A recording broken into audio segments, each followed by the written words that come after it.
ಕೇಂದ್ರ ಬಜೆಟ್ ಅನ್ನ ದೇಶದ ಅಭಿವೃದ್ಧಿ ಬಜೆಟ್ ಅಂತ ಬಿಜೆಪಿ ಸಮರ್ಥನೆ ಮಾಡಿಕೊಳ್ತಿದ್ರೆ ಇತ್ತ ಕಾಂಗ್ರೆಸ್ ಕೇಂದ್ರದಿಂದ ಕರ್ನಾಟಕಕ್ಕೆ ಪದೇ ಪದೇ ಅನ್ಯಾಯ ಅಂತ ಆರೋಪಿಸಿದ್ದಾರೆ. ಯಾರ್ಯಾರು ಏನೇನು ಹೇಳಿದ್ದಾರೆ ಬನ್ನಿ ನೋಡೋಣ. ಕೇಂದ್ರ ಬಜೆಟ್ಗೆ ರಾಜ್ಯ ಬಿಜೆಪಿ ನಾಯಕರ ಬಹುಪರಾಕ್. ರಾಜ್ಯಕ್ಕೆ ಏನು ಕೊಟ್ಟಿಲ್ಲ ಚೊಂಬು ಎಂದ ಸಿದ್ದರಾಮಯ್ಯ. ಇದು ಅನ್ಯಾಯದ ಬಜೆಟ್ ಎಂದ ಕಾಂಗ್ರೆಸ್ ನಾಯಕರು.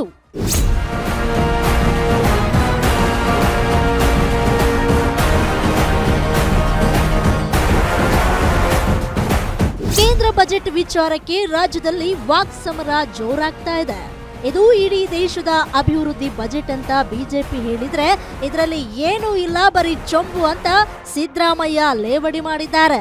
ಕಲಬುರಗಿಯಲ್ಲಿ ಮಾತನಾಡಿದ ಅವರು, ನಿರ್ಮಲಾ ಸೀತಾರಾಮನ್ ಮಂಡಿಸಿದ ಬಜೆಟ್ ನಿರಾಶಾದಾಯಕವಾಗಿದ್ದು ದೂರದೃಷ್ಟಿಯ ಕೊರತೆ ಬಜೆಟ್ ಎಂದಿದ್ದಾರೆ. ಏನೋ ಸೆಂಟ್ರಲ್ ಬಜೆಟ್ನಿಂದ ರಾಜ್ಯಕ್ಕೆ ಅನುಕೂಲ ಆಗಿಲ್ಲ ಎಂದು ಡಿಸಿಎಂ ಡಿಕೆಶಿ ಅಸಮಾಧಾನ ಹೊರಹಾಕಿದ್ದಾರೆ.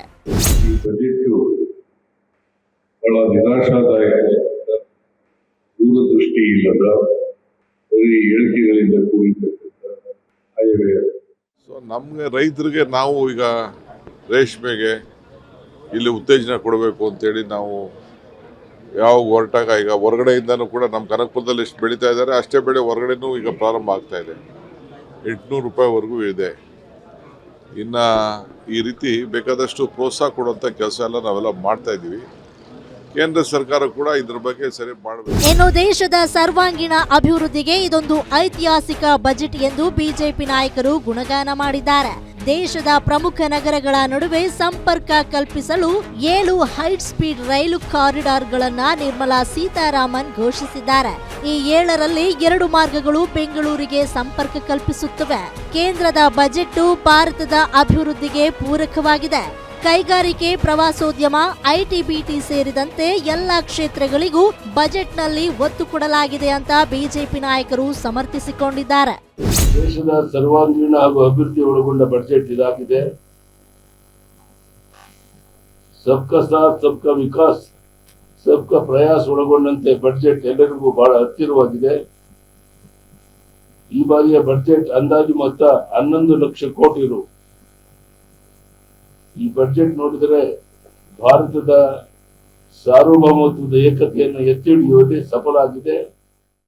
ಆದ್ರೆ ಕರ್ನಾಟಕ ಸರ್ಕಾರ, ಕೇಂದ್ರ ಸರ್ಕಾರ ಯಾವ್ಯಾವ್ದು ಕಡಿಮೆ ಮಾಡಿತ್ತು ಅದಕ್ಕೆಲ್ಲ ತೆರಿಗೆಗಳನ್ನ ಹಾಕೋ ಮುಖಾಂತರ ಜನದ್ರೋಹದ ಕೆಲಸವನ್ನ ಮಾಡಿದ್ರು. ಅಂದ್ರೆ ನನ್ನ ಪ್ರಕಾರ ಕರ್ನಾಟಕದ ಕಾಂಗ್ರೆಸ್ ಸರ್ಕಾರ 56,000 ಕೋಟಿ ಹೊಸ ತೆರಿಗೆಗಳನ್ನ ಹಾಕಿದ್ದಾರೆ. 56,000 ಕೋಟಿ ಹೊಸ ತೆರಿಗೆಯನ್ನ ಕಳೆದ ಬಜೆಟ್ ಅಲ್ಲಿ ಹಾಕಿದ್ದಾರೆ. ಈ ವರ್ಷನೂ ಕೂಡ ನನ್ಗನ್ಸುತ್ತೆ ಮುಂದೆ ಬರುವಂತ ಬಜೆಟ್ ಅಲ್ಲಿ ಮಾರಿ ಹಬ್ಬ ಇದೆ ಅಂತ, ಗ್ಯಾರಂಟಿ ಮಾರಿ ಹಬ್ಬ ಇದೆ. ಒಟ್ಟಾರೆ ಇವತ್ತಿನ ಬಜೆಟ್ ಮೇಲೆ ಕನ್ನಡಿಗರು ಬೆಟ್ಟದಷ್ಟು ನಿರೀಕ್ಷೆಗಳನ್ನ ಇಟ್ಟುಕೊಂಡಿದ್ರು. ಓವರ್ ಆಲ್ ಆಗಿ ಮಧ್ಯಮ ವರ್ಗಕ್ಕೆ ಕೊಡುಗೆ ಸಿಕ್ಕಿದ್ರೂ ಕೂಡ ಕರ್ನಾಟಕದ ಪಾಲಿಗೆ ನಿರಾಸೆಯಾಗಿದೆ. Durgesh Naik, political bureau, guarantee news, Bengaluru.